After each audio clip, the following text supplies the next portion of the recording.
remarkable new evidence.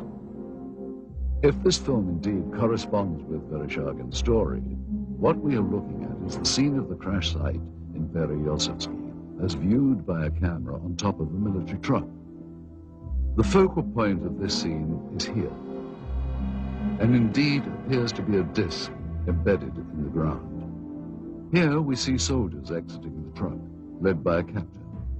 The troops are met by another officer, this one a major, and then they join other soldiers and officers already on the scene. This footage is one of 4 reels of film acquired during our investigation. Explore it. This film footage certainly seems to depict interest by Russian military personnel in the object that is seen sticking out of the ground. Soldiers, officers, and civilian-clothed agents are deployed around the site, and they appear to be both guarding and examining the object. This is what we found on one of the 4 reels of film obtained in Russia. After viewing the footage, we were able to determine that it was most likely shot with 2 separate cameras. One apparently a handheld camera, which starts out on the approaching truck, and a second one seen here on a tripod. As the soldiers march past, you can see the cameraman turn to follow the troops. Here we cut to the other angle, the point of view from the tripod camera. And here you see the handheld camera as the truck pulls up.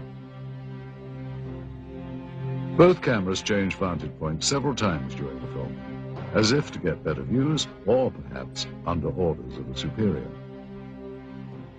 From this angle, we see yet more troops arrive. Author Veniamin Vereshchagin described... Вы знаете, в дальнейшем события приняли более такой масштабный характер. По просьбе КГБ были привлечены... On the KGB request, the Soviet army... And here you see the man who is probably the head KGB agent directing the cameraman to point his camera toward the disc. A total of almost 1,200 feet of negative were recovered just on this crash site. It is possible that more film was shot, but this is all that we were able to obtain. None of this film depicts the removal of the disc itself, and at no point do we see inside the object. From this angle, we do see the handheld camera shooting behind or inside the disc. However, that footage, if it was in fact ever shot, was not included in the cans of film we acquired. We can only speculate that it may still be at large. We must also speculate on how the object ended up here. Based on information from where did this object come from and how did it come to crash here? And more importantly, what has happened to it since?